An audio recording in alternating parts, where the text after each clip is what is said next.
কিনা?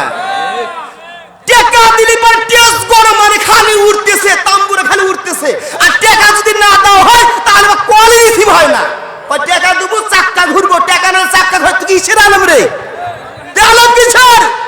কি কইছে আমার আমরা হচ্ছে রসুলের নায়েবে নবী, আমার রসুলের অরিদার, রসুলের অরিদারে ইতা তথ্য জানিস তুই? 3 শ্রেণী ব্যক্তির হিসাব আগে হবে। কয় শ্রেণী ব্যক্তির? 3 শ্রেণী ব্যক্তির। চোরের বিচার আগে হবে না, ডাকাতের বিচার আগে হবে না, লুচ্চার বিচার আগে হবে না, ডাকাতের বিচার আগে হবে না, মৃত্যুদের বিচার আগে হবে না। মেইন 3 শ্রেণী ব্যক্তির হিসাব আমার আল্লাহ আগে করবেন। কোন 3 শ্রেণী আমি কি বলবো? বলবো বললি তো আমার বিলে চাপবেনি, আমার বিলেই চাপবনি। 3 শ্রেণীর বিচার সর্বপ্রথম 3 শ্রেণী ব্যক্তির বিচার আগে হবে। আপনি গরিব মানুষ, আপনি বিচার আগে হবো না। আপনি চুরি করেছেন, আপনি বিচার আগে হবো না। আপনি অন্যায় করে ঢুকেছেন, লুচ্ছমি করেছেন, আপনার বিচার আগে হবো না। আগে 3 শ্রেণীর বিচার শেষ হওয়ার পরে গিয়ে ক্রমান্বয়ে ভয় বিচার শুরু হবে। অবশ্য বন্ধুগণ, এই 3 শ্রেণী ব্যক্তির বিচারের মধ্যে 1 শ্রেণী ব্যক্তির বিচার হলো, এই 3 শ্রেণীর মধ্যে 1 শ্রেণী হলো জগৎ বিখ্যাত আলেম। আমরা অনেকেই মাদ্রাসায় পড়াশোনা করি, বড় বড় জুব্বা পরিধান করি, টাকনু পর্যন্ত পায়জামা পরে, ওরে বাবা পাখরি, এরপর আতর গোলাপ লাগায় 1.5 কিলো দূর থেকে সুঘ্রাণ পাওয়া যায়। কথা বলুন ঠিক কিনা?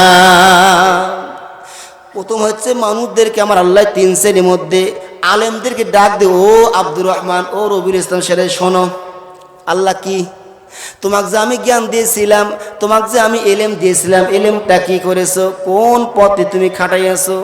আমি তখন মিথ্যা কথা বলবো, আল্লাহ তুমি যে এলেম দিয়েছিলে, হায় হায় দেশ বিদেশে আমি ওয়াজ করছি, খালি কোরআনের দাওয়াত দিয়েছি, আর মানুষের কবরের ভয় দেখায়া, যাদের বাপ মরে গেছে, মা মরে গেছে, মায়ের ইতিহাস তুলে কান্দা কান্দা বাবা নাই রে, কত কষ্ট করে বাবা মানুষ করছে, এই বাবা মরে গেছে। আল্লাহ কান্দা মানুষের মাঠে একদম গড়াগড়ি করছে। আমার অজের তাসির এত ছিল, মানুষ খালি গড়াগড়ি, খালি গড়াগড়ি। আল্লাহ বলবে, তুই কি আসলেই মানুষকে আমি আল্লাহর উদ্দেশ্যে তুই মা বাবার কথা বলে ওয়াজ করেছিস, নাকি তুই হাত দিয়ে বেশি নেওয়ার জন্য ওয়াজ করেছিস? এ রবিউল ইসলাম সিরাজি, তুই কোরআনের কথা বলেছিস, মা বাবার কেরসা বলেছিস, কবরের কথা বলেছিস হাদিয়ার জন্য। হাদিয়া যখন না দেওয়া হয় তুই তখন ওই মাহফিলে যাস নাই।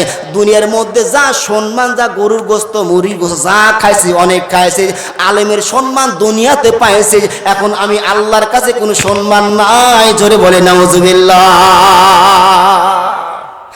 আলেম হয়েছিল 1.5 লাখ টাকা, বক্তারা টাকা ছাড়া কেউ টেজে যায় না। কথা ঠিক কিনা? টাকা দিলে পর টেজ গরম মানে খালি উঠতেছে, তাম্বুরে খালি উঠতেছে। আর টাকা যদি না দেওয়া হয় তাহলে কলই রিসিভ হয় না। টাকা দেবো চাক্কা ঘুরবো, টাকা না চাক্কা ঘুরতে কি কিসের আলম রে? আলম কিসের? কি কইছে আমার আমরা হচ্ছে রসুলের নায়েবে নবী, আমার রসুলের অরিদার, রসুলের অরিদারে ইতা তথ্য জানিস তুই? তুই কিসের রসুলের অরিস? আচ্ছা বলেন দেখিছে, এই আপনাদের এখানে এই যে বলবো, এই যে আল্লাহর ওলি হযরত শাহ কুদরত কামাল রহমাতুল্লাহ আলাইহি, তিনি যে আপনাদের পাশে আছেন, ইনিও তো দিন প্রচার করেছেন কি করে নাই?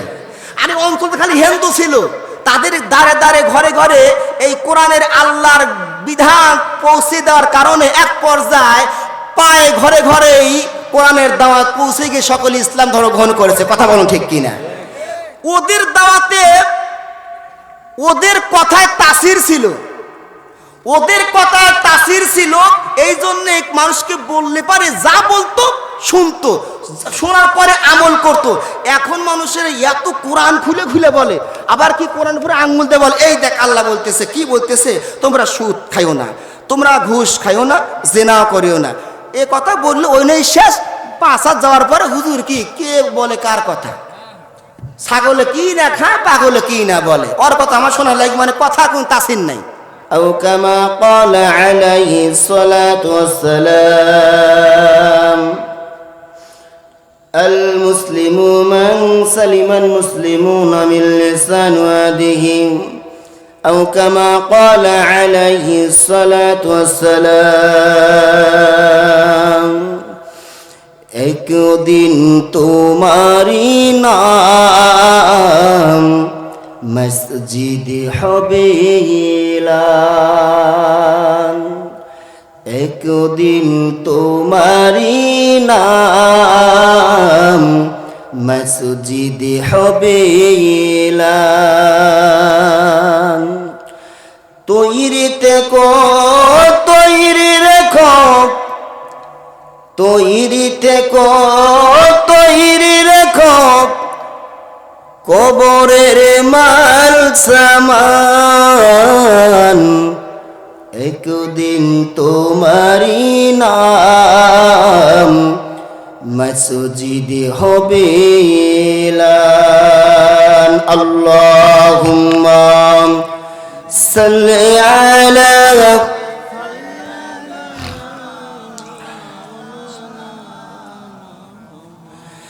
وعلى آل سيدنا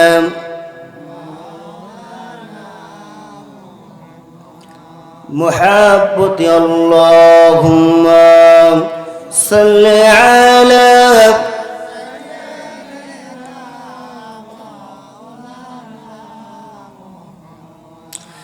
وعلى آل سيدنا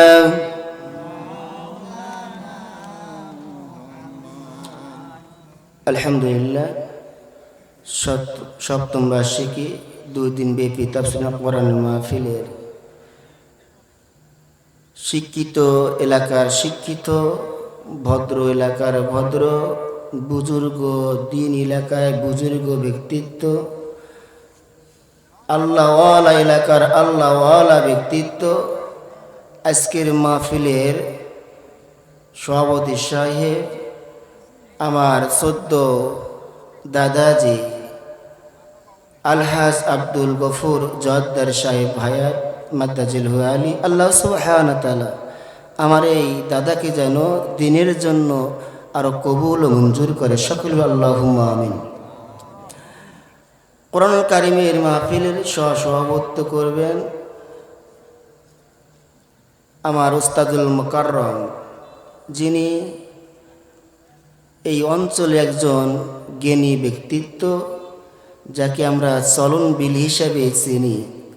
এলাকার মধ্যে সর্বপ্রথম আমার তো মনে হয় তিনি মুফতি হিসাবে খ্যাত অর্জন করেছেন, যিনি আমার উস্তাদুল মুকাররম। মুফতির করা মালিক কি? কথা বলুন না কে?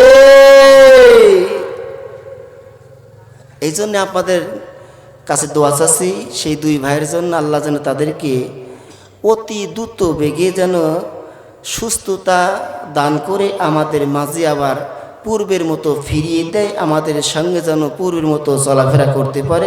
একটু অন্তর খুলে আল্লাহর কাছে দোয়া করুন, আল্লাহ এই দুইজনকে আপনি সুস্থ দান করেন, সকলে আল্লাহুম্মা আমিন। তো আমি অল্প সময় আলোচনা করব। আমি আপনাদের সামনে সূরাতুত তাওবা, কোরআনুল কারীমের একটি সূরা তাওবা, যে সূরার প্রথমেই বিসমিল্লাহ নেই। তো এই সূরার 152 নম্বর আয়াত তেলাওয়াত করেছি। আল্লাহ শান্তি এখান থেকে, যেহেতু তাফসীর কোরআন মাহফিল, কেরসা বললে তার শুনবেন না নি, আর কেরসা বলতে গেলে কান্নাকাটি করতে আমি অত ভালো কাঁদতে পারি না। তো এই জন্যেই তাফসীর মাহফিল যদ্দূর আল্লাহ জ্ঞান দিয়েছি, আপাতত তাফসীর করাই যারা আলোচনা করে তাদের উচিত কর্তব্য হলো তাফসীর মাহফিলে তাফসীর, ওয়াজ মাহফিলে ওয়াজ, কেরসার মাহফিলে কেরসা, গানের মাহফিলে গান, নাকি বলে? একজন বক্তার চতুর্দিকেই তার যোগ্য থাকা দরকার। বক্তা অটোমেটিক কাঁদতেও পারবে, হাসতেও পারবেন, যাকে বলা হয় নাটকীয় বক্তা। তো আমি নাটক করতে পারি না। আল্লাহ চান তো আমি এখান থেকে আলোচনা করব। তো আপনারা সকলেই শুনবেন ইনশাআল্লাহ। আসুন মুসলমান বন্ধুগণ, আল্লাহ সুবহানাহু ওয়া তাআলা तमाम বিশ্বের মানুষদের বলে দিলেন, तमाम বিশ্বের মানুষেরা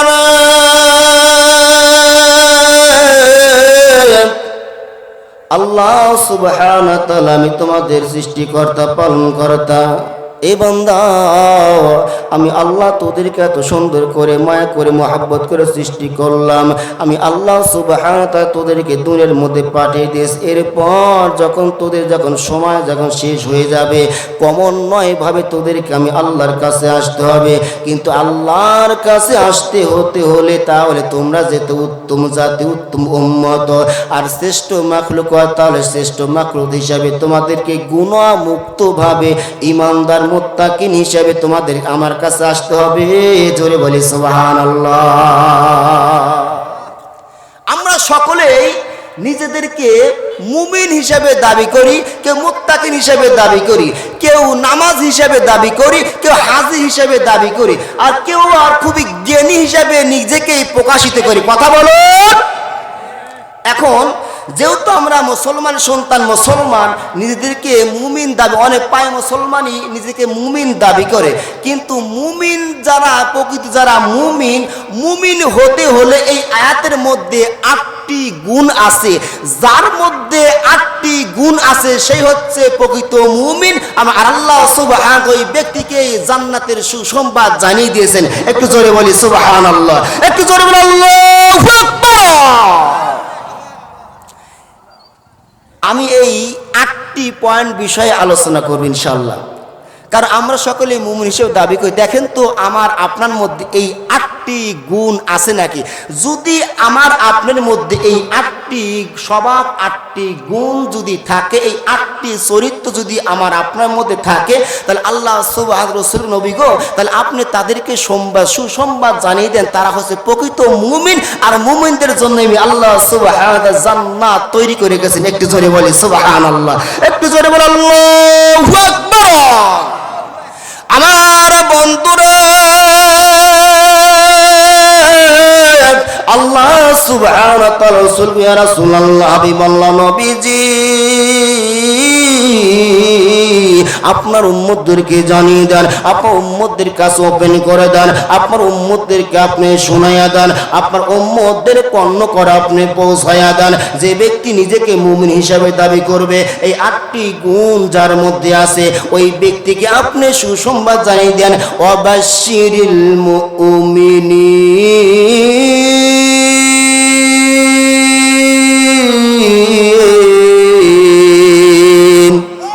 একটু জোরে বলেন না আল্লাহু আকবার।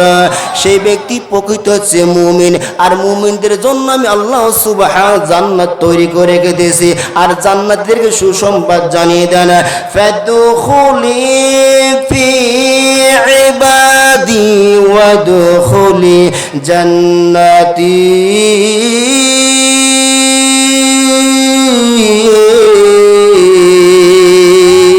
একটু জোরে বলেন না আল্লাহু আকবার।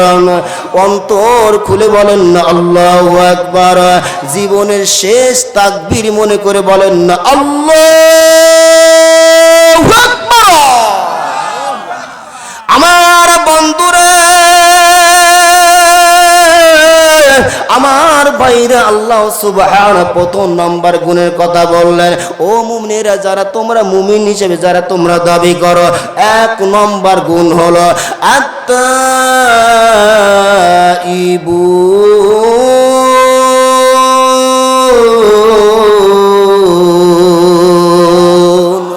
মুমিনদের প্রথম নম্বর গুণ হলো মুমিনেরা গোপনে এবং প্রকাশ্যে তওবা করবে, তওবাকারী হতে হবে। দেখুন তো মুসলমান আমরা সকলে আমরা জানি, মানুষ তো ওই সময় তওবা করে বা ক্ষমা প্রার্থনা চায় যখন কোনো ব্যক্তি অপরাধী স্বীকৃত হয়। কথা বলুন ঠিক কিনা? মুরব্বীরা হেঁটে যাচ্ছে, রাস্তা দিয়ে হেঁটে যাচ্ছে, অনেক যুবক আছে মুরব্বীদের সামনেও সিগারেট টান দিয়ে এমন জোরে ধোঁয়া ছেড়ে আবার ধোঁয়ার দিকে তাকাও থাকে। এরকম ছেলেমেলে আছে না? চরম বেয়াদবি। আগে তো ওরকম শিক্ষিত লোক ছিল না, কিন্তু আগের মানুষের 2, 4, 10 বছর 20 বছর আগে মানুষেরা যেটুকুই জানতো তারপরে আমল করত। এখন জানে বেশি, মানে না, আমল করে না। কথা বল ঠিক কিনা? জানে বেশি, ওরে বাপরে বাপ। একজন আমলোকের কাছে মাইক্রোফোন ছেড়ে দেয়, সে বিশাল বড় বক্তা, মনে হয় সে 2-4 ঘন্টা ওয়াজ করতে পারে, কিন্তু মানার বেলায় নেই। আমি রবিউল ইসলাম সিরাজি বক্তৃতা খুব দিতে পারি, আমাকে টেস্ট দেন দেন কুই দিয়ে হারা দেবো না, কিন্তু আমার পিছনে 2 দিন ঘরে দেয় আমল বলতে কিচ্ছু নাই। টেজে আসি টাকার লোভে, টেজে আসি, টেজ যত গরম হবে হাদিয়া তত বেশি আসবে। কথা বলুন। আর আমরা তো বক্তা, আমরা তো আলেম সাচ্ছি, কারণ কিয়ামতের ময়দানে 3 শ্রেণী ব্যক্তির হিসাব আগে হবে। কয় শ্রেণী ব্যক্তির? 3 শ্রেণী ব্যক্তির। চোরের বিচার আগে হবে না, ডাকাতের বিচার আগে হবে না, লুচ্চার বিচার আগে হবে না, ডাকাতের বিচার আগে হবে না, মৃত্যুদের বিচার আগে হবে না। মেইন 3 শ্রেণী ব্যক্তির হিসাব আমার আল্লাহ আগে করবেন। কোন 3 শ্রেণী আমি কি বলবো? বলবো? বললি তো আমাকে বিলে চাপবেনি, আমার বিলেই চাপবনি। 3 শ্রেণীর বিচার সর্বপ্রথম, 3 শ্রেণী ব্যক্তির বিচার আগে হবে। আপনি গরিব মানুষ, আপনি বিচার আগে হবো না। আপনি চুরি করেছেন, আপনি বিচার আগে হবো না। আপনি অন্যায় করে ঢুকেছেন, লুচ্ছামি করেছেন, আপনি বিচার আগে হবো না। আগে 3 শ্রেণীর বিচার শেষ হওয়ার পরে গিয়ে ক্রমান্বয়ে ভয় বিচার শুরু হবে। অবশ্য বন্ধুগণ, এই 3 শ্রেণী ব্যক্তির বিচারের মধ্যে 1 শ্রেণী ব্যক্তি বিচার হলো, এই 3 শ্রেণীর মধ্যে 1 শ্রেণী হলো জগৎ বিখ্যাত আলেম। আমরা অনেকেই মাদ্রাসায় পড়াশোনা করি, বড় বড় জুব্বা পরিধান করি, টাকনু পর্যন্ত পায়জামা পরে, ওরে বাবা পাখরি, এরপর আতর গোলাপ লাগায় 1.5 কিলো দূর থেকে সুঘ্রাণ পাওয়া যায়। কথা বলুন ঠিক কিনা?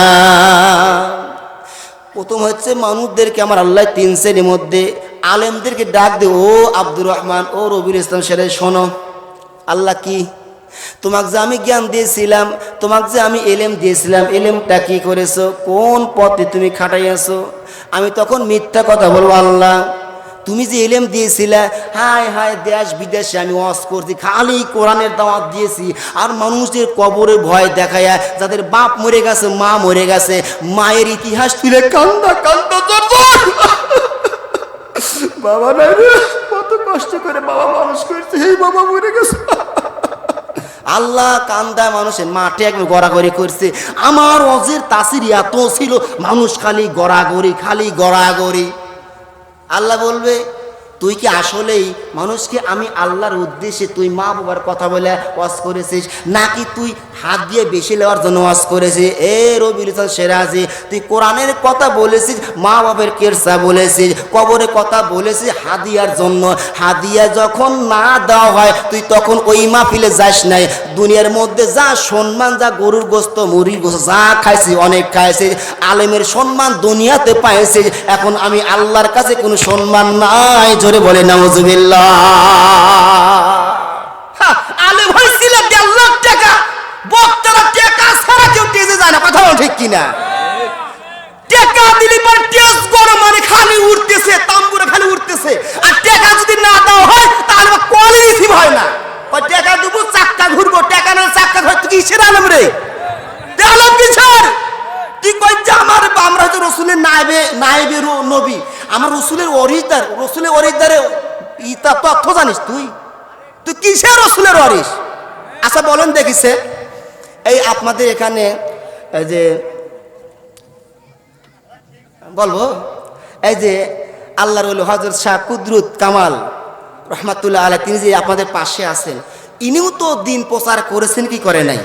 আরে অঞ্চলটা খালি হিন্দু ছিল, তাদের দ্বারে দ্বারে ঘরে ঘরে এই কোরআনের আল্লাহর বিধান পৌঁছে দেওয়ার কারণে এক পর্যায়ে পায়ে ঘরে ঘরেই কোরআনের দাওয়াত পৌঁছে গিয়ে সকলে ইসলাম ধর্ম গ্রহণ করেছে। কথা বলুন ঠিক কিনা? ওদের দাওয়াতে, ওদের কথায় তাসির ছিল, ওদের কথায় তাসির ছিল, এই জন্য মানুষকে বললে পারে যা বলতো শুনতো, শোনার পরে আমল করতো। এখন মানুষের এত কোরআন খুলে খুলে বলে, আবার কি কোরআন পুরো আঙ্গুল দিয়ে বলে, এই দেখ আল্লাহ বলতেছে, কি বলতেছে, তোমরা সুদ খাইও না, তোমরা ঘুষ খাইও না, জেনা করিও না। এ কথা বললে ওই নেই শেষ। 5 হাত যাওয়ার পরে হুজুর কি কে বলে কার কথা? ছাগলে কি না খায়, পাগলে কি না বলে, ওর কথা আমার শোনা লাগে, মানে কথা কোন তাসির নাই। হাজি শাহ শরীফ জিন্দা রহমাতুল্লাহ আলাইহি আমাদের নওগাঁতে ছিল, ইতিহাস সকলেই জানেন। বলুন তো দেখি, চট্টগ্রাম সিলেটে যে আল্লাহর ওলি, বাংলাদেশে যে অলিরা এসেছেন, কোনো অলি কোরআনের দাওয়াত দিয়ে দেওয়ার পরে ওরা কোনো হাদিয়া গ্রহণ করেছে? হাদিয়া গ্রহণ করেছি? কোনো হাদিয়া গ্রহণ করে নাই। তাহলে অলিরা নবীদের কত বাদী, আল্লাহ ও সামনে যাওয়া যাবে না। নবীদের কথা বাদ, নবীদের কথা বাদ, সাহাবীদের দিকে আসি। কোনো সাহাবীরা দিন প্রচার করার কারণে কোনো হাদিয়া গ্রহণ করে? কথা বলুন ঠিক কিনা?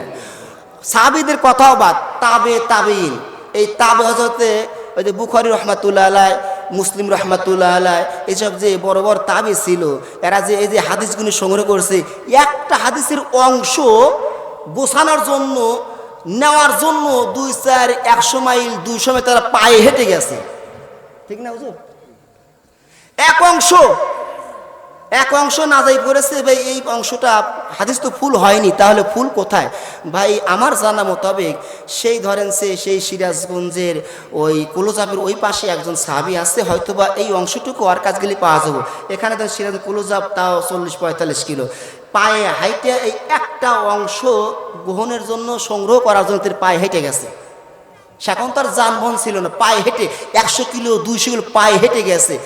এখন পায়ে হাইটে দূরে কথা, 500 টাকা দিলে পরে কেউ যাবে না। কথা বল ঠিক কিনা?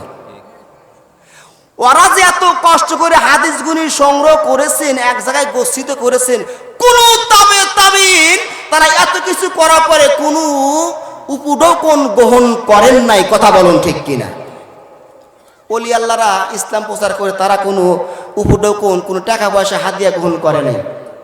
তাহলে ওরা যদি হাদিয়া গ্রহণ না করে, তুমি কি হইলা? কত বড় আলেম হইলা? তোমাকে দাওয়াত দিতে গেলে হাতে পায়ে তো ধরাই লাগে। এরপরে বাপরে বাপ, টাকার কোনো অন্ত নাই, 1.5 লাখ 2 লাখ টাকা। হুজুর এত টাকাতে কি করবেন? তুমি দেখো না, এই যে মাদ্রাসা করছি, 200 জন ছাত্র আছে, এই 200 জন ছাত্রকে ভরণ পোষণ খাদ্য খাওয়ানো লাগে। তাহলে আমি টাকা তো পেটে খাই না। ভালো কথা, পেটে খাও না, ভালো কথা। তাহলে হুজুর আপনার বাসাকে ঢাকার মধ্যে 6টা বাসাকে আপনার একটা হলেই তো হয়, তারপর 6টা আবার 10 তলা বিল্ডিং কে খান না বলে আপনি বলে খান না 10 তলা বিল্ডিং 5-7 ঢাকাতে। মানে ও দেখায় যে মাদ্রাসা চাল পাল খায়। এই ধরেন যে একটা বক্তা যদি 1 লাখ টাকা দাওয়াত দিয়ে যদি একটা ছোটখাটো পল্লী অঞ্চলে মাদ্রাসায় আনতে হয়, দেখবেন যে অনেক মাদ্রাসার ছাত্ররা এই বক্তাদের টাকা গোছানোর জন্য 1 মাস 2 মাস রাস্তায় রাস্তায় মাইকিং ধরে কালেকশন করে কি করে না? করে কি করে না? আচ্ছা করে। ইউনিট ওয়াশ করে নিয়ে যায় উনি মাদ্রাসার ছাত্র ঘরে খিলাচ্ছে। আর এই যে হাজারো মাদ্রাসার ছাত্ররা যে এই আপনার টাকা গোছানোর জন্য যে 1 মাস ক্লাস নষ্ট করে, পড়াশোনা নষ্ট করে, যে তারা যে আপনি হাত দিয়ে গোষ্ঠীতে করলো, তাই এদের পড়াশোনা নষ্ট হচ্ছে না? হচ্ছে না? আপনি একটা মাদ্রাসায় 500 ছাত্র আছে, আপনি বছরে কমসে কম 1000 মাহফিল করেন। 1000 মাহফিলের মধ্যে যদি 1000 মাদ্রাসায় মাহফিল করেন, তাহলে 100 করে যদি ছাত্র হয়, তাহলে 1000 ছাত্র। কথা বল ঠিক কিনা? 1000 ছাত্র 100, তাহলে 1 মাস করে মাইনাস করেন, কতদিন পড়াশোনা ঘাটতি হয়? কথা বল ঠিক কিনা? কত পড়াশোনা ঘাটতি হয়? নিজের সন্তানের খবর নিলে আর অন্যের সন্তানের খবর নিলে না। খবর নিলে না তুমি? আইসো আল্লাহ বসে রয়েছে, যাই পা তুই বলো আলেম শুনু, আল্লাহ না, আলেম তো খালি দিনের দাওয়াত দিয়েছি রে আল্লাহ, কোরআনের তাফসীরে বক্তৃতা দিয়ে মানুষ কান্দাছ। তুই কান্দাছ হচ্ছে মানুষকে টোপ দিয়েছু একটু, ওই অবস্থা মনটা নরম হয়েছে। আসলে ওরা হচ্ছে তোর অন্তরের চোখের পানি, এটা হচ্ছে তোর একটা নাটকীয় দুনিয়া দেখান লৌকিকতা চোখের পানি। কথা বলো ঠিক কিনা? সম্মান যা পাইছিস, খাসির গোস্ত, গরুর গোস্ত, দুম্বার গোস্ত দুনিয়াতে খায় শেষ। আমার কাছে কোনো সম্মান নাই। ফেরেশতারা পায়েতে হ্যান্ডকাপ লাগাবে, গ্রেফতার করে টাইনা হেসরা জাহান্নামের মধ্যে নিক্ষেপ করে। নাউযুবিল্লাহ বলবেন না?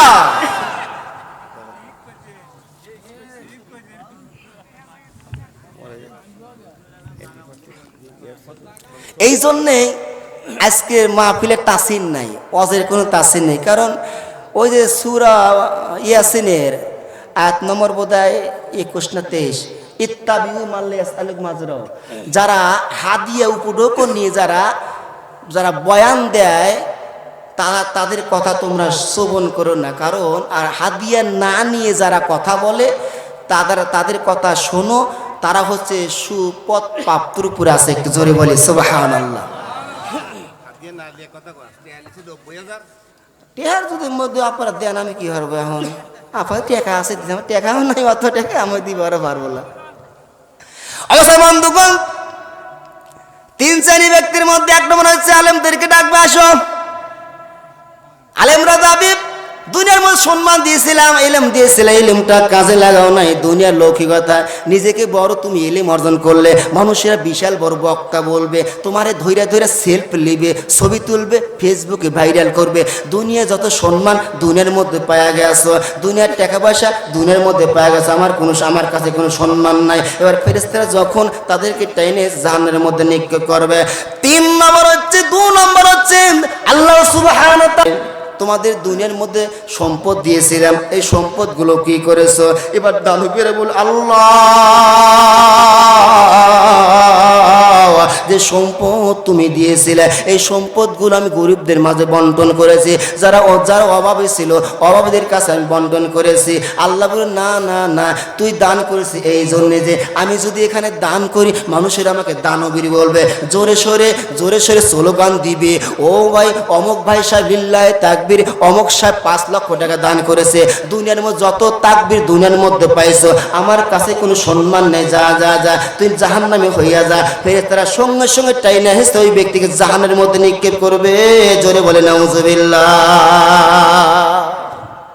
আমি আর ওদিকে আর যাচ্ছি না, আসুন আলোচনার দিকে যাই। আত্তাইবু তওবাকারী, মুমিনদের গুণ হচ্ছে 8টি। এই 1 নম্বর গুণ হচ্ছে তওবা করা। আর মুমিনরা সুখে দুঃখে ওই মুমিনরা তওবা করবে।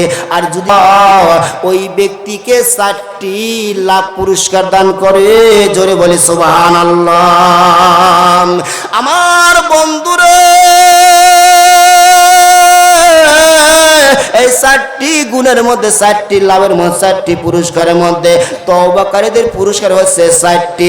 1 নম্বর পুরস্কার হলো আত্তাইবু হাবিবুল্লাহ, যে ব্যক্তি তওবাকারী হবে সে ব্যক্তি আল্লাহ সুবহানাহু ওয়া তাআলার বন্ধু হবে। জোরে বলি সুবহানাল্লাহ। হাবিবুল্লাহ, আপনি যদি তওবাকারী হন, সুখে দুঃখে গোপনে প্রকাশিত আপনি তওবা করতে থাকেন, আমার আল্লাহ সুবহানাহু ওয়া তাআলা আপনার বন্ধু হয়ে যাবে। একটু জোরে বলি সুবহানাল্লাহ, একটু জোরে বলি আল্লাহু আকবার। হাবিব শব্দের অর্থ হচ্ছে পাগল করা, অর্থাৎ হাবিব শব্দ অর্থ এরকম ব্যবহার হয়, আল্লাহ যার জন্য পাগল, আপনি আল্লাহর জন্য পাগল না। ইব্রাহিম সাল্লাম ছিল আল্লাহর জন্য পাগল, আর আল্লাহ ছিল আমার নবীর জন্য পাগল। একটু জোরে বলি সুবহানাল্লাহ। এই জন্য আল্লাহ সুবহানাহু আমার রসুলকে, আমার নবীকে হাবিব বলে ডাক, হাবিব বলে ডাক, কারণ আল্লাহ ছিল রসুল আর রসুলের পাগল, আর ইব্রাহিম সাল্লাম ছিল আল্লাহর পাগল। কারণ আল্লাহ যার দিকে পাগল ছিল সেই ব্যক্তি হচ্ছে হাবিব, আর যে ব্যক্তি তওবাকারী হবে ওই ব্যক্তি আল্লাহর বন্ধু হয়ে যাবে। একটু জোরে বলে সুবহানাল্লাহ, একটু জোরে বলে আল্লাহু আকবার। আমার বন্ধুগণ, আমার ভাইরাম, 2 নম্বর তওবাকারী গুণ হলো যে ব্যক্তি তওবাকারী হবে, রাস্তাতে চলতে তওবা করে আস্তাগফিরুল্লাহ আস্তাগফিরুল্লাহ, ঘুমের ঘরে যাইবে, শোয়ার পূর্বে কিতাবে এসেছে, মুফাসসির ইকরাম বর্ণনা করেন, একজন মুমিন যখন ঘুমের ঘরে যাবে, একজন মুমিন ঘুমের ঘরে যাওয়ার পরে কমসে কম 100 বার তওবা পড়ে ঘুমের ঘরে যাবে। জোরে বলি সুবহানাল্লাহ। তওবাকারী 2 নম্বর গুণ হলো, 2 নম্বর পুরস্কার হলো, আল্লাহ সুবহানাহু ওয়া তাআলা রাসূল বর্ণনা করেছেন, তওবাকারী হচ্ছে 2 নম্বর পুরস্কার, তওবাকারী গুনাহমুক্ত থাকে। জোরে বলি সুবহানাল্লাহ। 3 নম্বর তওবাকারী পুরস্কার হলো, তওবাকারীর পাশে কখনো শয়তান আগমন করতে পারে না, শয়তান তার পাশে যাইতে পারে না। একটু জোরে বলেন না সুবহানাল্লাহ। আমার মুসলমান বন্ধুগণ, তওবাকারীর 4 নাম্বার গুণ হলো, আমি সংক্ষিপ্ত করার সময় আমার সামনে বেশি নাই, সংক্ষিপ্ত আলোচনা হলো 4 নম্বর তওবাকারীর গুণ হলো, আল্লাহ রাসূল বর্ণনা করে যে ব্যক্তি তওবাকারী হবে, এই তওবাকারীর 4 নম্বর পুরস্কার হলো তওবাকারী জান্নাত দেখতে দেখতে সে মারা যাবে। জোরে বলে সুবহানাল্লাহ, একটু জোরে বলে আল্লাহু আকবার। তাহলে তওবাকারীদের 4টি পুরস্কার, এত কিছু এতক্ষণ আমরা শুনলাম, তাহলে আমাদের তওবা করা দরকার আছে না নাই? আমরা কি তওবা করি? তওবা করি না। কারণ কথা আমরা নিজেকে যে আমরা অপরাধ বা গুনাহযুক্ত কথা বলতেছি, আমরা যে মিথ্যা কথা বলি, মিথ্যা কথাকে আমরা অনেকে মানে সবের কথা হিসেবে চালায়া দেয়।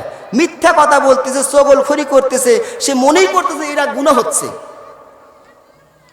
একজন লোক মিথ্যা কথা বলতেছে, কারণ গল্প গুজব করতে গেলে পারে মিথ্যা কথা আমরা অনেকেই বলে থাকি, কথা বলুন ঠিক কিনা? অনেকে শাস্ত্র গাইতে গেলে অনেক সময় মিথ্যা কথা হয়ে যায়। যে গল্পের মধ্যে মিথ্যা থাকে না, দুনিয়াবি কোনো যে গল্পের মধ্যে মিথ্যা থাকে না, সেই গল্প কখনো মধুময় হয় না। আর মধুময় মানুষের মন রঞ্জন করার জন্য যদি একটা মিথ্যা কথা বলে থাকেন, একটা মিথ্যা কথা বলার কারণে এর পরিণাম কি হবে আল্লাহ রাসূল বর্ণনা করেছেন। যদি কোনো ব্যক্তি একটা মিথ্যা কথা বলে থাকে, একটা মিথ্যা কথা বলার কারণে ওই ব্যক্তিকে 1 নয় 2 নয় কমসে কম 12,000 বছর জাহান্নামের আগুনে পুড়তে হবে। নাউজুবিল্লাহ বলবেন না? তাহলে আমাদের মিথ্যা কথা থেকে দূরে থাকা দরকার আছে না নাই? কথা বলুন, আছে না নাই? আমরা মিথ্যা কথা বলি, আবার মিথ্যা কথা 3 জায়গায় বলাও জায়েজ আছে। 3 জায়গায় বলা মিথ্যা কথা বলা জায়েজ আছে। 1 নম্বর হচ্ছে, আপনি অনেকেই আমরা যাদের ঘরে স্ত্রী আছে, স্ত্রীকে আনন্দ দেওয়ার জন্য বা খুশি রাখার জন্য, স্ত্রীকে একটু হাসিমুখী রাখার জন্য মিথ্যা কথা বলা জায়েজ আছে। অনেকেই স্ত্রী আছে, আপনি যে পোশাক আনে 1000 টাকা দামের, তারপরে স্ত্রী পছন্দ করে না, তুমি কি আনছে এটা পোশাক হইল? আব্দুর রহমানের বাপ কি সুন্দর ঝকঝক করতেছে, মনকে পরিধান করলে মনে হয় যে ইরে ডানা কাটা পড়ে যাচ্ছে, আর তোমার চোখ একবার গোলা। আল্লাহ তোমাকে চোখও দিছে, তোমার ঘরে 10 বছর ধরে আসলাম, একটা ভালো পোশাকও পেলাম না, কত কষ্ট করে তোমার সংসার করলাম, একটা ভালো পায়জামাও দিলে না, একটা ছায়াও দিলে না, একটা শাড়িও দিলে না। কিন্তু ওই বইকে আপনি নওগাঁ হাটে গেলেন বা আমাদের তারাস বা শহরে গেলেন, বাজারে গেলেন, আপনি দেখলেন যে খুব সুন্দর রঙিন একটা কাপড়, খুব ঝকঝকা চকচকা, কিন্তু দাম বেশি না, 500 টাকা দাম, কিন্তু চেহারা দেখে মনে হয় ওর দাম বোধ হয় 2200 টাকা। আপনি যদি ওই শাড়িটা যদি 500 টাকা নিয়ে আসেন, আইনা যদি বইয়ের কাছে, ও আমার স্ত্রী আব্দুর রহমানের মা, জীবনে কিছু তোমাকে দিবার বাড়ি নেই কেন? তারাস বাজারে ঢুকলাম, ঢোকার পর এই শাড়িখান আমার নজরে পড়ে গেল। তখন নজরে পড়ার সঙ্গে সঙ্গে তোমার কথাটা আমার আত্মায় ছট করে উঠলো। ওটার পরে গেলাম, যাই দেখি যে এই শাড়িটা আমার আব্দুর রহমান মা পরে, কি যে সুন্দর দেখা যাইব, দেখো তো কি সুন্দর শাড়ি, তোমাকে পরো, দেখো কি সুন্দর লাগতেছে। যদি বলে স্বামী দাম কত, আপনি জানেন যে 500 টা বলবেন না, দাম এই এত সুন্দর শাড়ি অনেক টাকা, খুব কষ্ট করলাম, দাম ছিল 3200, খুব জোরাজোরি অনুরোধ করে, ভাই আমার টাকা তো অত নাই, তো আমার কাছে 2200 টাকা আছে, আমি শাড়িটা 2200 টাকা দিয়ে নিয়ে আসছি। তো স্ত্রীর কাছে কিনলো হচ্ছে 500 টাকা, স্ত্রীর কাছে বললো 2200 টাকা, এই মিথ্যা কথা বললো 2200 টাকার শাড়ি। স্ত্রী, আমার স্বামী কামের কাম করছে রে, এবারই একটা কামের কাম 2200 টাকা শাড়ি আনছে। পাড়া প্রতিবেশী দেখাবে যে ও আমার ভাবি দেখো তোমার দেওর কি সুন্দর শাড়ি নিয়ে আসছে, কি প্রচার শুরু হয়ে গেল, মিথ্যা কথা বললেন। ওই মিথ্যার মধ্যে আমার আল্লাহ সুবহানাহু ওয়া তাআলা গুনাহ দিবেন, যে বরঞ্চ সওয়াব দিন। একটু জোরে বলে সুবহানাল্লাহ।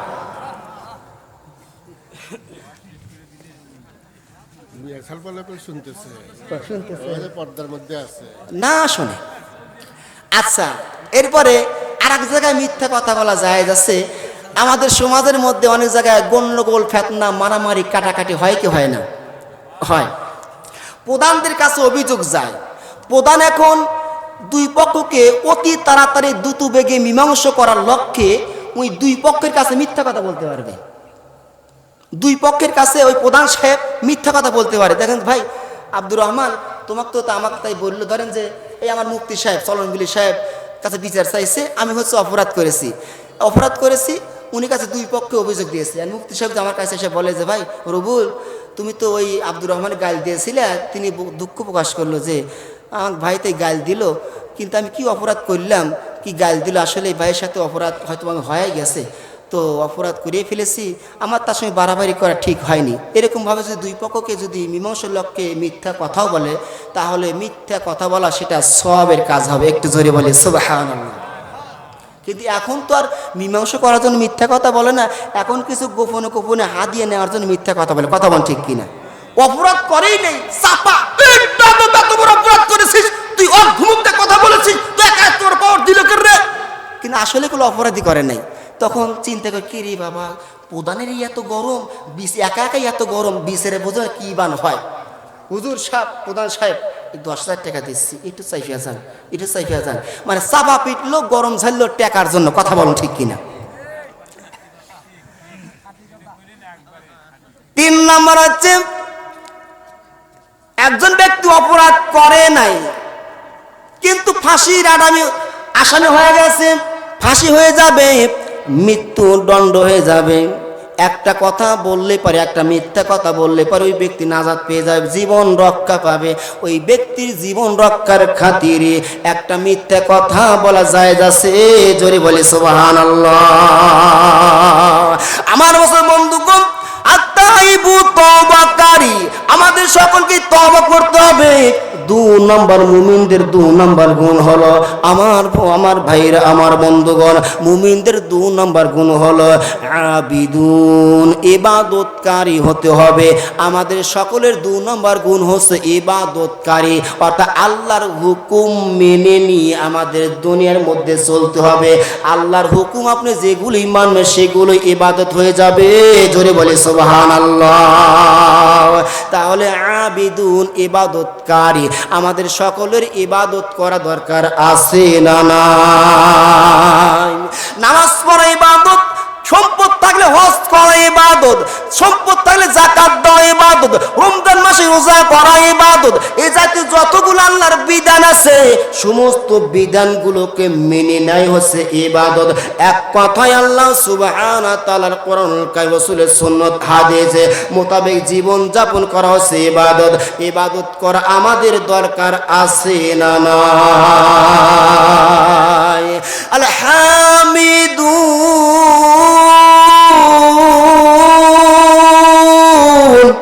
একটু জোরে বলেন না আল্লাহু আকবার। 3 নম্বর গুণ হলো হামিদুন, প্রশংসাকারী। সুখে দুঃখে আমার আল্লাহর প্রশংসা করা দরকার আছে না নাই? সুখে দুঃখে আল্লাহ সুবহানাহু ওয়া তাআলার প্রশংসা করতে হবে। অনেক সময় আমার আল্লাহ সুবহানাহু ওয়া তাআলা দুঃখ, কষ্ট, যন্ত্রণা দিয়ে ঈমানের পরীক্ষা গ্রহণ করে। আবার অনেক সময় আল্লাহ সুবহানাহু ওয়া তাআলা মানুষদেরকে সুখ, শান্তি দিয়ে, সুখ দিয়ে, ধন সম্পদ দিয়ে পরীক্ষা করে। তোমাকে এত ধন সম্পদের মালিক বানিয়ে দিলাম, এই ধন সম্পদগুলো তুমি কোন কাজে ব্যয় করো? তোমাকে আমি আল্লাহ সম্মান ইজ্জত দিলাম, এমপি মন্ত্রী বানালাম, বড় একটা নেতা বানাইলাম, বড় একটা চেয়ার দিলাম, এই চেয়ার পাওয়ার পরে এই ক্ষমতাটা তুমি কোন কাজে ব্যবহার করো? অনেক সময় আল্লাহ সুবহানাহু ওয়া তাআলা সম্মান দিয়েও পরীক্ষা করেন। একটু জোরে বলেন না সুবহানাল্লাহ। মধ্যে শুয়ে থাকে, কি সুন্দর রাজকীয় অবস্থা, আমাকে আল্লাহ সম্পদ কেন দিল না? আল্লাহর বোঝায়, আল্লাহর বুদ্ধি, আল্লাহ আমার উপরে নারাজ হয়েছে, এই জন্য আমাকে আল্লাহ সম্পদ দিল না। আপনাকে আল্লাহ সম্পদ কম দিয়েছে, এটাও আল্লাহর নিয়ামত। কথা বলুন ঠিক কিনা? অনেকের চোখ নাই, আমাদের চোখ আছে। আমার আল্লাহ সুবহানাহু ওয়া তাআলা চোখ দিয়ে পরীক্ষা নিয়ে তোমাকে চোখ দিয়েছি, এই চোখ দিয়ে তুমি কোরআন তিলাওয়াত করবা কি করবা না, দেখা যায় করো কি না। এই চোখ দিয়ে আমি আল্লাহ সুবহানাহু ওয়া তাআলার নিয়ামত দেখো কি না, শুকরিয়া আদায় করো কি না। তুমি যদি এই চোখ চোখখানা যদি তুমি অযথা কাজে ব্যবহার করো, রাস্তা দিয়ে বেগানা মহিলার হেঁটে যাচ্ছে তাদের দিক দিয়ে এক ঢালাস বড় বড় করে ছায়া থাকো, তাহলে চোখ দিয়েছেন আল্লাহ, চোখটা ভালো কাজে ব্যবহার করলো না, চোখের শুকরিয়া তুমি আদায় করলো না, ওই বেগানা মহিলার দিকে বড় বড় করে তাকিয়ে থাকার কারণে আমার আল্লাহ সুবহানাহু ওয়া তাআলা এই চোখের হিসাব কিয়ামতের ময়দান দিয়ে দেওয়া লাগবে। একটু জোরে বলেন না নাউযুবিল্লাহ। কান দিয়েছেন, অনেকে কানে শোনে না, কথা বলেন ঠিক কিনা? অনেক কানে শোনে না। আমরা যারা কানে শুনি, এই শুনতে যে পারতেছি, এই জন্য আল্লাহর শুকরিয়া প্রশংসা করার দরকার আছে না নাই? প্রশংসা করতে হবে। অনেকে আমার আল্লাহ সুবহানাহু ওয়া তাআলা সন্তান দেয় না, হাজারো কান্নাকাটি করে সন্তানের বাবা হতে পারে না, সন্তানের মুখদার আব্বা আম্মা ডাক শুনতে পারে না। অনেকেই এই সন্তান না থাকার কারণে, না হওয়ার কারণে আল্লাহর উপরে নারাজ হয়, আল্লাহর প্রশংসা করতে চায় না। বলুন তো দেখি, সন্তান দেওয়ার মালিক কি? আবার সন্তান না দেওয়ারও মালিক কি? অনেক পার্শ্বতে অনেক বাড়ি আছে, দেখেন সন্তান চাওয়া লাগে না, অনেক সন্তান, কথা বলুন ঠিক কিনা? যার সন্তান হয় না সে বলে আল্লাহ আল্লাহ আমার কাছে সহে পড় না। ও সন্তান চায় না, তাই ওর ঘরে মানে খেতা ঝাল্লি পারি একটা দুটো বাড়ায়, আর আমি এত চাওয়া চাওয়া এত কান্দাকাটি করি, তাহাজ্জুদ পরে পরে কাঁদি, আল্লাহ একটু সন্তান দিলি পরে মোষ মেরে গরু মেরে এলাকাবাসী খিলে সাফা করলাম নি, আমার কথা আল্লাহ শোনে না। ওই আব্দুর রহমান গরিব মানুষ, ভাত পানে কাউরবে না, কামলা বেচে খায়, ওর ঘরে সন্তানের অভাব নাই, আল্লাহ আমার বোধহয় দোয়া শুনবো না, আল্লাহ শুনবো না তো। এরকম ভাবে আল্লাহর পরে নারাজ হয় কি হয় না? এই জন্য সন্তান দেওয়ার মালিক আল্লাহ, না দেওয়ার মালিক আল্লাহ। এই জন্যে আল্লাহর প্রশংসা ছাড়া হওয়া যাবে না। সর্ব অবস্থা আমার আল্লাহ সুবহানাহু প্রশংসা করতে হবে। আমাদের অনেকে অসুস্থ দিয়ে আমার আল্লাহ সুবহানাহু পরীক্ষা করেন, তোকে অসুস্থ দিয়ে দিলাম, তাকে অসুস্থ হওয়ার পরে তুমি আমি আল্লাহর প্রশংসাকারী হও কিনা, নাকি তুমি আমার পরে নারাজ হও। দেখেন প্রশংসাকারী আবেদন কাকে বলে, আবার প্রশংসাকারীও কাকে বলে। আমরা সকলেই জানি আইয়ুব আলাইহিস সালাম, আমার আল্লাহ সুবহানাহু ওয়া তাআলা 18 বছর তাকে অসুস্থ রেখেছিল, কথা বলুন ঠিক কিনা? আইয়ুব আলাইহিস সালাম আল্লাহর পয়গম্বর, আইয়ুব আলাইহিস সালাম এক নম্বরে আবেদ ছিল, এত ইবাদত করতে, এত বুজুর্গ ব্যক্তি ছিল। আইয়ুব আলাইহিস সালাম একজন পয়গম্বর ছিল, আল্লাহ সুবহানাহু ওয়া তাআলার ইবাদত বন্দেগীকারী ছিল। আমার আল্লাহ মাঝে মাঝেই আকাশে ফেরেশতাদের মাঝখানে আইয়ুব আলাইহিস সালামের প্রশংসা করতেন। ফেরেশতাদেরকে বলতে, ও ফেরেশতা দেখো আমার আইয়ুব কি গোলাম, আমার এত উত্তম গোলাম, আমার সর্বাবস্থায় আমার ইবাদত করে আর আমি আল্লাহর প্রশংসা করে। এই কথাগুলো শোনার পরে শয়তান একটু আল্লাহর সঙ্গে বাজাকুজা করলেন, অর্থাৎ আল্লাহর সঙ্গে শয়তানের একটা বাজা হলো, কন্টাক্ট হলো। অনেক কথা আমি সেই দিকে যাব না, মেইন কথাটা বলতেছি। আল্লাহ সুবহানাহু ওয়া তাআলা শয়তানের একটা কন্টাক্ট হয়ে গেল। শয়তান বলছে, আল্লাহ আমি তোমার এত ইবাদত করেছি, আমার প্রশংসা তুমি করো না, তুমি এই হযরতে আইয়ুবের প্রশংসা এত করো কেন? যাই হোক, আমি তোমার আইয়ুবকে চতুর্দিক থেকে হামলা করে তোমার প্রশংসা হারা করে ফেলবো। তোমার প্রশংসাতে না করে তোমার আবেদ যেন না হতে পারে, আমি চতুর্দিক থেকে আক্রমণ চালাবো। আমার আল্লাহ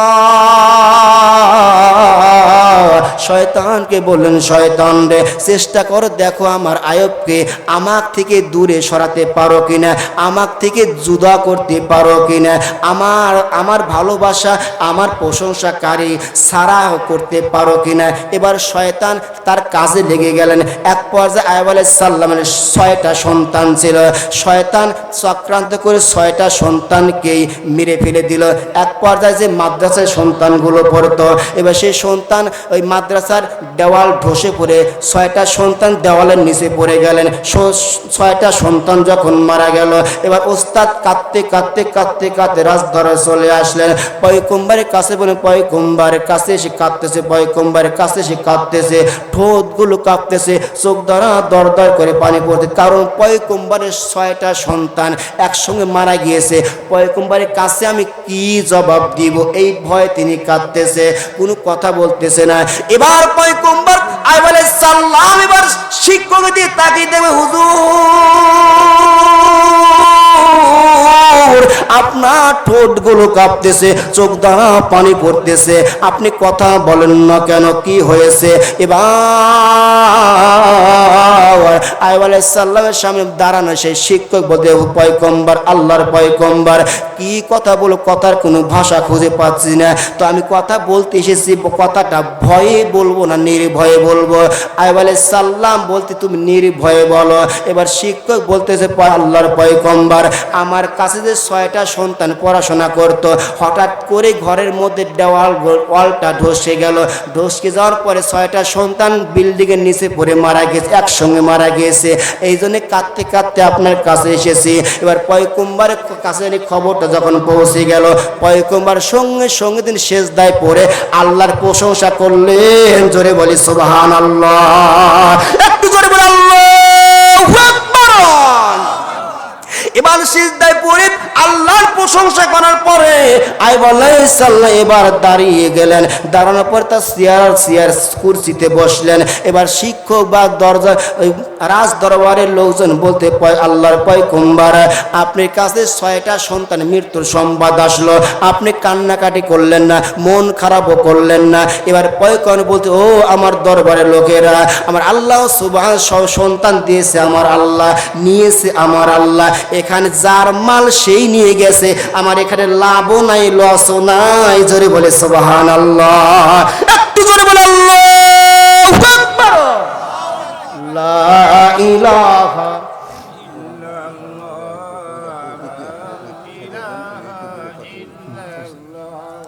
লা ইলাহা সুবহানাল্লাহ ওয়ালহামদুলিল্লাহ লা ইলাহা লা ইলাহা ইল্লাল্লাহু মুহাম্মাদুর রাসূলুল্লাহ। প্রশংসাকারী, সুখে দুঃখে প্রশংসা করা লাগবে কার? কথা বল, কার? আমার যার ধরনের একটা সন্তান হয় না, একটা সন্তান হয়েছে, কিছুদিন পর যে মারা যায়, ওই বাপ আর মা যে অধিশাপ্ত আল্লাহ করে, কথা বল ঠিক কিনা? পাশের বাড়ি 10টা ছাওয়াল আছে, ভাত পায় না, কাপড় পায় না, আমার একটা মাত্র ছাওয়াল হয় না, 20 বছর পর হলে হেতাবার আল্লাহ নিয়ে গেল, আল্লাহর চোখে গেলে আমার সন্তানে পড়ছে। আবার দেখা যায় যে কাজের ইরি ধান কাটার মৌসুমে এরা বৃষ্টি হয়, আমরা সকলেই জানি, কথা বল ঠিক কিনা? একজন লোক গরিব মানুষ ধান কাটছে, আল্লাহ দিলে 7 দিনের মনে বৃষ্টি নেমে পড়ছে, তখন ওই গরিব মানুষ, ওই মহিলারা বলে যে, ধনীরা আমার 100 বিঘা 150 জমির আবাদ কেটে নিয়ে গেল, আর আজ যে আমি ধান কাটছি, এই জন্য তো আল্লাহর আসমান ফুটো হয়ে গেছে। এরকম জাতীয় কথা বলে কি বলে না? কথা বলে। এই জন্যে বৃষ্টি দেওয়ার মালিক কি, না দেওয়ার মালিক কি? আল্লাহ যেটা করবে সেটাই কল্যাণ, সুখে দুঃখে সর্বাবস্থায় আল্লাহর প্রশংসা করা আমাদের দরকার আছে না নাই?